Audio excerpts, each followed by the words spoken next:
So I want to talk a little bit about the place of computational thinking and coding in this lesson on proportionality in Canada's electoral systems. I've chosen to use Jupyter Notebook as the coding environment for a few reasons, and those will become clear as I go through this presentation. This is the Jupyter Notebook that I've made. It is the teacher version. The lesson also includes the student version that doesn't have sample answers in it, as this one does. And I've already run all the code cells, so I'm not going to take time to run them now. Now, there are a couple of things to talk about here. One of them is abstraction. So these codes take various processes, in this case, the process of organizing data and abstracting it down to its main components. And when that happens, you can then basically reuse that code with minimal change to create data frames of different sets of data, and that's a very powerful aspect of computational thinking and coding. Another one that I've done that with is down here. This is my set of code that I've used to create graphs. Now, all I've done here is I've put in a particular data frame, and this will all become clear as you go through the notebook in a bit more detail than I'm going to here. You put in the data frame, and the rest of the code is used to create a graph. With these codes in place, students can take them, modify them to their purposes quite easily, and the combination of abstracting the process and the fact that all of this is automated allows them to create models, visual models of, in this case, proportionality very, very quickly. It saves a lot of time. Just try to imagine how long building these graphs by hand would take. Not that hand drawing graphs is a waste of time. It isn't, and everybody should know how to do it. But in this case, our purpose is to learn about proportionality. So let's get down to it. So we create these graphs, and so this is a graph here of number of seats by party in the election. So we can see that the PCs won 76, the Liberals won 7, the NDP won 40, Green got 1, and others, well, there were no seats for them.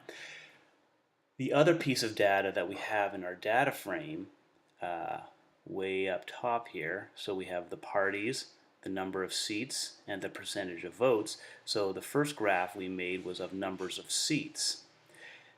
That's this one right here.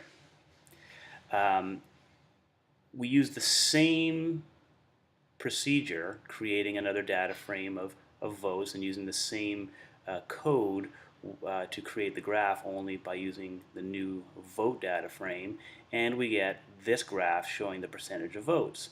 The PCs 40.5% of the vote, Liberals almost 20, and so on. Now, comparing the two graphs is kind of difficult because they're not close to each other. So this is a problem to solve, and what students are guided to do is to create a double bar graph by using the original data frame, this data frame up here, df_on18 that we created that had party, seats, and vote.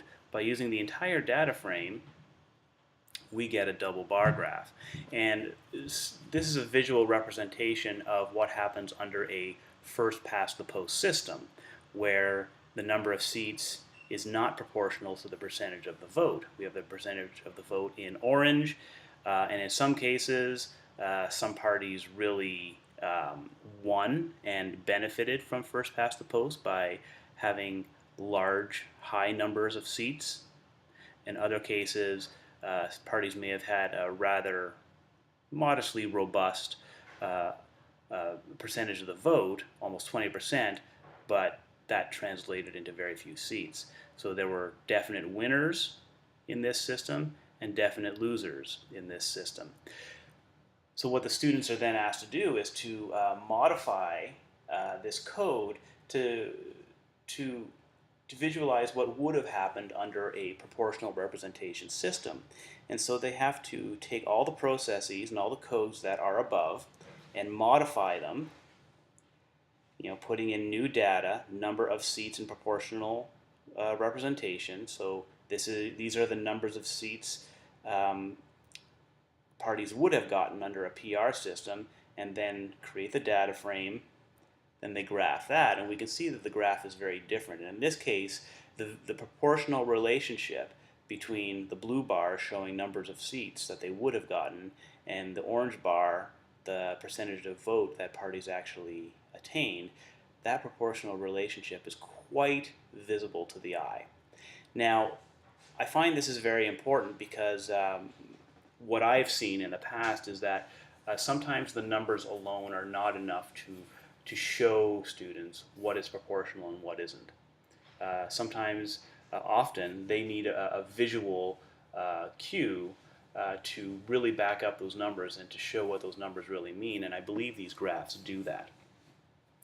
And what will happen afterwards is that we can put all of this data together on one graph very, very simply by taking the codes that we already have and making little adaptations to it.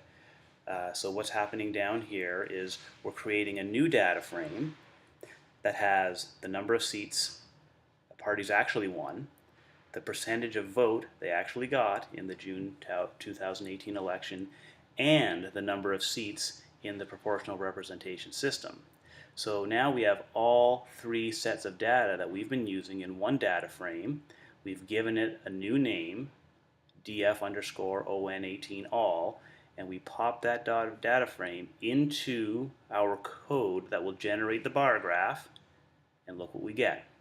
We get the triple bar graph, and that shows all of the information in one place, and it's very, very easily accessible. We can see that the proportional relationship between percent of vote in orange and seats in a PR system is there, but the odd duck here is the blue column showing how many seats were actually won in the first past the post system. It's all over the place, and it's not proportionate to either of the other two at all. So it's a very clear visual picture of what proportionality looks like and what proportionality doesn't look like, and this will help students develop a stronger conceptual understanding of proportionality.